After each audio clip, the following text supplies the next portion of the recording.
So you'll notice that I no longer sound terrible. Like my voice, it doesn't have that weird fucking echo and distortion and all the fucking clicking where it sounds terrible. Yeah, I figured out. I figured out why that was happening. Take one guess why it was happening. And if your first guess is because OBS is a terrible fucking program that is constantly frustrating to deal with, that's partial credit because that is what happened. But I'm being more specific on why it happened. Well, you see, OBS was recording my mic with the recording of the game with a Visual Boy Advance window. It was recording a second audio from that. I had the like capture audio on, and also it was secretly, without telling me, recording audio from the game. And you may ask, why the fuck was it doing that? Why would you design it that way to turn on audio for something without being asked to turn on audio for it? And I don't fucking know is my answer. It just did it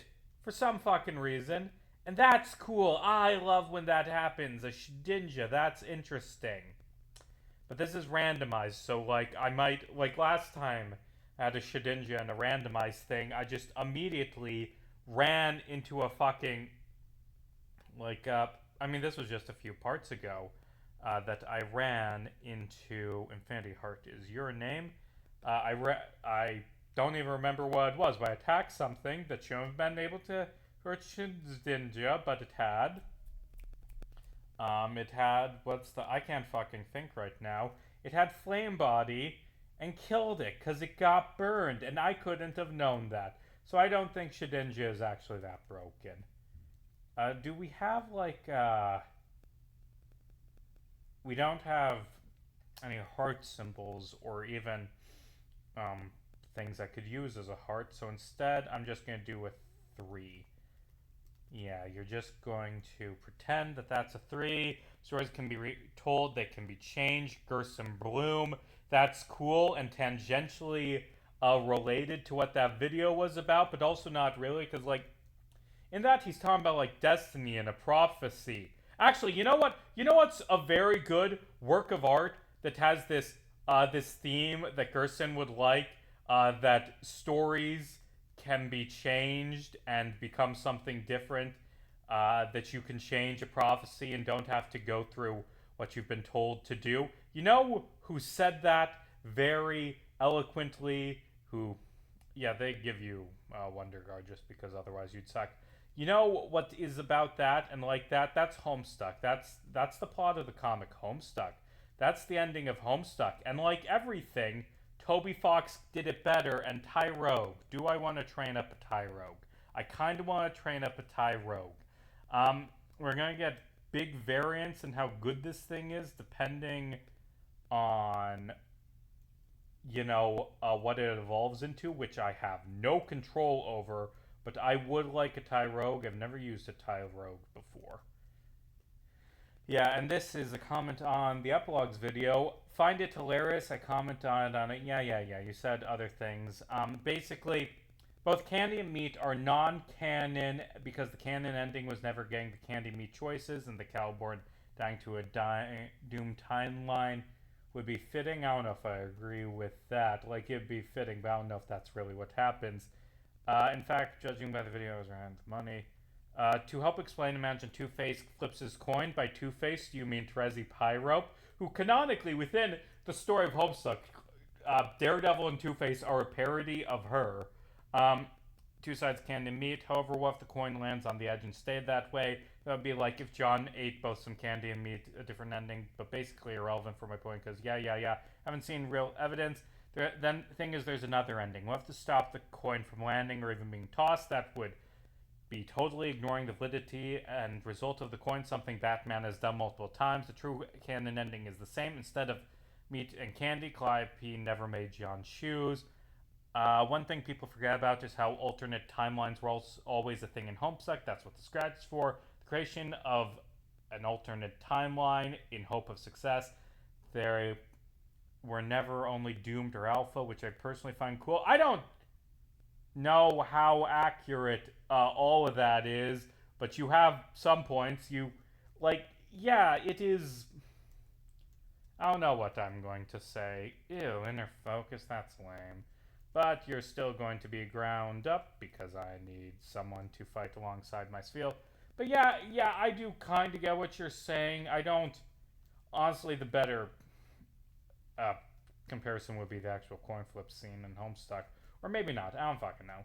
I don't think it really matters. And ew, a fucking skitty. Why am I getting bad encounters? Is it because they're match strength with Pokemon that are bad? That's the answer.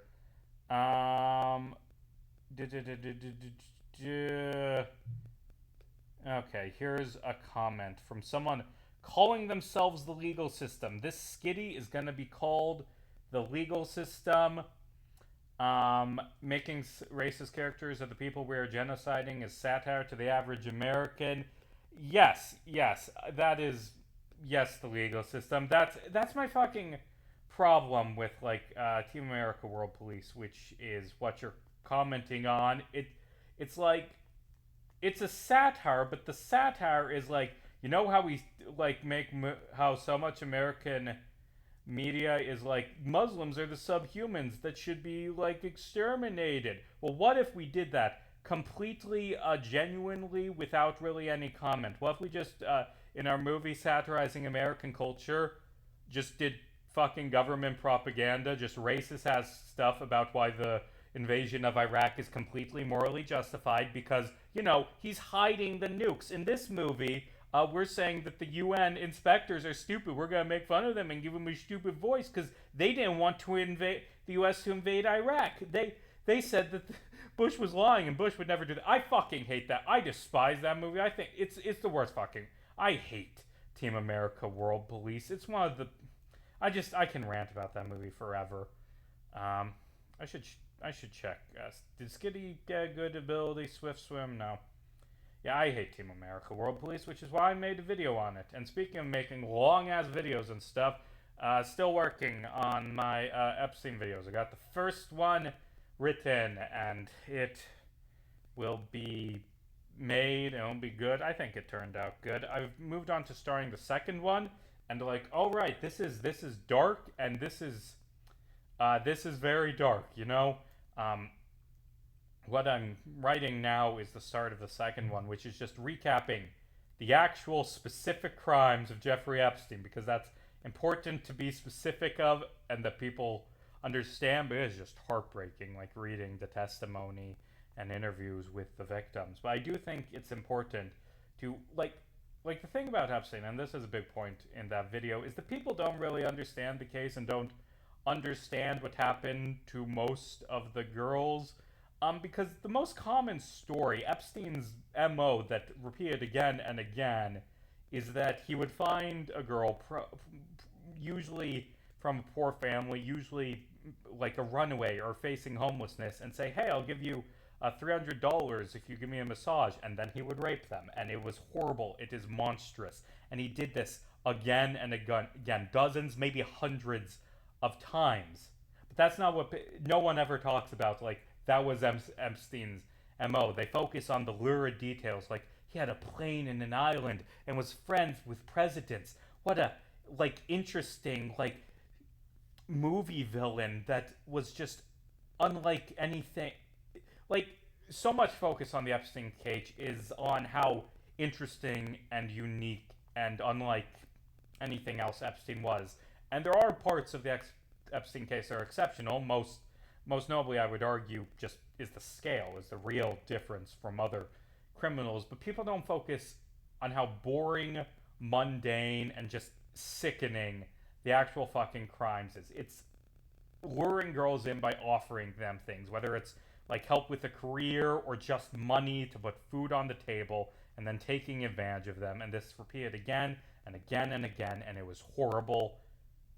But that's not how people focus on it, because they want the case to be interesting and special. They want it to be this mastermind who controlled the world's governments and was the head of this conspiracy. That the thing, this is a big point I'm making in the video, is that people downplay the actual crimes Epstein committed in favor of focusing on things that he did but didn't Like, the main person who raped Epstein's victims was Epstein. He lured girls to his mansion because he personally wanted to rape them. And he did from time to time allow his rich friends to rape them. I'm not saying that he didn't. He did do that, and that's horrible. But the main rapist in the Epstein case was Jeffrey Epstein. And the reason why I'm focusing on that is because people don't talk about that. People, like, most of the victims were raped by Epstein and just by Epstein. Like, his main motivation for all of this, it's not to set up some blackmail ring, although he did do some blackmail. It isn't to control, like, rich and powerful people, although he did try and do that. His primary motive, and the thing you need to understand, is that Epstein did this because he liked raping teenage girls. And that, at the end of the day, is what the story is actually about. I don't need a revival, Herb. Let's talk about something... don't use an electric move. Don't use an electric move. This is why I need to train up other Pokemon, because if you use an electric move, I am going to wipe. Okay. And you've got... Oh, thank God. I should heal up. I have some potions. But is that enough to... Oh, you're stupid. Oh, thank God you're stupid. Okay. Good. Or is there actually a program with increased priority for moves when... to use speed moves when your opponent is low in health? I'm not sure. Let's talk about lighter stuff. So I watched the new Naked Gun movie. Before it, I watched the other 3 Naked Gun movies, which are funny. I've seen them before, and like earlier this year when the new one was coming out, and like everyone was talking about it, I just binged a bunch of clips of it because it kept getting recommended, and so it's like, yeah, I remember this. I remember it. I did laugh harder at the new one than the old ones, even though I think the old ones are better just because this one was new, and it was very hit or miss. I don't know if I would really consider it to be a great movie. I'm going to deposit some Pokemon that I don't want in this box. I'm calling Weenie Hut Juniors. This is Friends. This is Valhalla for my Pidgey that died last time. But yeah, it was enjoyable. I like it. It did so much of just the dumb, silly humor of the original. Like, it has endless "Don't Call Me Shirley" jokes. Like, not that one specifically, but just where a character will deadpan misunderstand what's going on. And I'm glad. I really like that humor. I like it. Hope it happens more. I think the big jokes are very hit or miss and stuff. There were a few parts, though, where I genuinely burst out loud laughing. Like the fucking snowman scene. I'm gonna spoil this movie. I'm just gonna explain some of the jokes. It's the best scene in the entire goddamn movie. Is that Frank Drebin and he's dating Pamela Anderson, who is his girlfriend, and they have their love romance, sort of like how Jane and Frank did in the first. And their love romance has them go and have a vacation at this cabin in the woods, and we see them like just having fun in this snowy mountain top, and they build a snowman, and then they pull out the Necronomicon and bring the snowman to life. What? And then they have a threesome with the snowman, and the snowman like gets jealous that Frank is spending more time with Jane, or maybe that Jane's, or what was the character's name, because it wasn't Jane, that's the mom's name. I don't remember, but like, the snowman gets jealous and tries to kill Frank, and and there's like a horror scene chase from this murderous snowman, and it ends with Pamela Anderson chopping his head off, and it is never mentioned again. That scene was just a complete non sequitur. It's the funniest scene in the whole movie. Other really good moments in it, I really like just the stupid, like he's in his car and it's out of control, and he shoots out the window, but then we get the trope of like guys going down the street carrying a pane of glass, except the pane of glass is another windshield, so he hits it and it just pops back in and he's got his windshield back. I like that. There were a lot of funny jokes. It was good. I'm surprised that Nordberg only appeared in that one scene for the joke. It is a good joke of him being like just shaking his head. Like, we see Frank go up to a photo of his father, Frank, from the original, and like, "I miss you, Dad." And then we see Ed go up to a photo of his father from the original and say, "I miss you, Dad." And then Nordberg does it and then turns and just No, no, we're not doing this. We're not doing this. See, this is why I can't use a Shedinja, because a Shedinja would die to this. Why would I use Heat Wave? Yeah, this feel isn't very good, I'm starting to realize. It's getting beat up a lot. Well, maybe that's just because I'm switch training to train up my Thai Rogue. I don't know. Okay. I am going to heal you. And you've learned Heat Wave. Cool, cool. You've learned Heat Wave. That's cool. Could you try learning Captain Cold? Or something that won't do a ton of damage? Okay, thank you. I burned through all my water spouts is the problem. I think... Okay, just keep using Heat Wave. No. No. And I don't have many potions left. Ooh, are we gonna have another run that immediately goes off the fucking rails and is terrible? Because I can't beat this with anything else. Okay. You know what I think I'm gonna do? I'm gonna heal up to full. And then I'm going to Ice Ball, and we're gonna see how it lays. And then I'm going to train up the Tyro till it evolves before I come back here. Oh. That was anticlimactic. Just complete one shot. Just complete one shot. Okay, good job, Evo. Okay. But yeah, I enjoyed the Naked Gun reboot. It wasn't excellent, but it was good enough, and it gives me hope that they'll do more good, funny comedies like this in the future. And do I have any TMs that I can teach to Tyrogue? Like Headbutt, or Dig, or Water Spout? Really liking the permanent TMs, even though it is a bit broken, but it's fine. I like that I can get Water Spout right from the start, and let's see how much Heat Wave does. Oh, that's terrible. I forgot the Tyrogue is a terrible Pokemon. Hold on, I'll just heal up a bit. But yeah, things are going good. Ooh, personal life.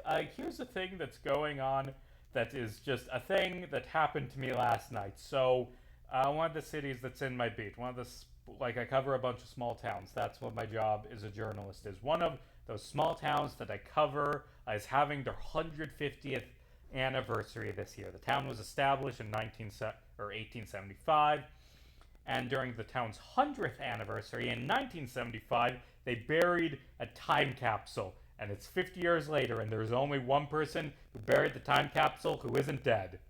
And she thought she remembered where they buried it. And they dug there, and I was there to report on it, and they dug there, and didn't find it. Didn't find anything. Dug up a bunch. I'm not sure if it was buried somewhere else, or if the tin can decayed over time and it was all gone, or if there have been construction in that area like 20 years ago. Maybe the tin can just got fucking destroyed in that. But they dug it up and did not find anything. So that was a cool thing to report on. What is in the time capsule? We lost the time capsule. We did not remember it where it was. But they did bury another time capsule, and I was very sure to write down, okay, it is 11 feet, it is by the old school bell. Okay, it is 11 feet south of the gym opening. It's 11 feet south of the gym. It is 3 feet east of the bell. It is on the northeast corner of the bell. 3 feet away from the bell, 11 feet from the building. I am writing this down. It is buried 2 feet down. That is where it is. Look there, and hopefully no one does construction there in the next 25 years, because they plan to open it 175. And I don't think I'll still be working for the same paper in 25 years, but even if I was, I wouldn't remember that shit, but I would hopefully remember, wait, I wrote about this years ago. Someone fucking check what I wrote. Go down to the Historical Society. Go through the archives. They've also got online archives, which I checked, and our paper wasn't very good in the 70s, and they didn't write about the time capsule getting buried, so I wasn't help for that. But yeah, That was kind of an anticlimax, but it's fine. They buried a new one. I realize as I'm standing there, oh, I should put something in this time capsule because I'm here. Oh, wait a minute, I've got something here in my car. Quick run to my car. The most recent issue of the newspaper I write for. So that's going in, the most recent newspaper. That's fitting for a time capsule. It is kind of, like, you know that Office joke where it's like, Andy, for Cece's, when Cece is born, is like, I got her the newspaper from the day she was born. And it's like a Scranton Strangler strikes again. It's not a very good newspaper. Yeah, that did happen because the big front page headline that I wrote that was in that paper is about a criminal trial from a dude who hurt a bunch of kids. And that is in the time capsule, but was the most recent, and it's what I had in my car. Yeah, so work's going good. Everything's going great. And I just need to get through Mount Moon and evolve 7 Clover 7, which is a really lucky... A 7-leaf clover... Wait, that's just a Futurama bit. A 7-leaf clover is a bit from Futurama, I just remembered. Let's get through Mount Moon, and then next time I will fight Misty, I guess? I think Misty is still a water type. I don't remember my exact settings, but I think I said it so that they would keep their specialties. So Misty will be a water type, which I resist water, but I don't do high damage to water. We'll play it by ear. So many skitties. Are these the Zubats? Like, honestly, having a bunch of kittens just attack you as you go into a cave would be kind of amusing. And it is a Pokemon that's famous for being really cute and beloved, but also it kind of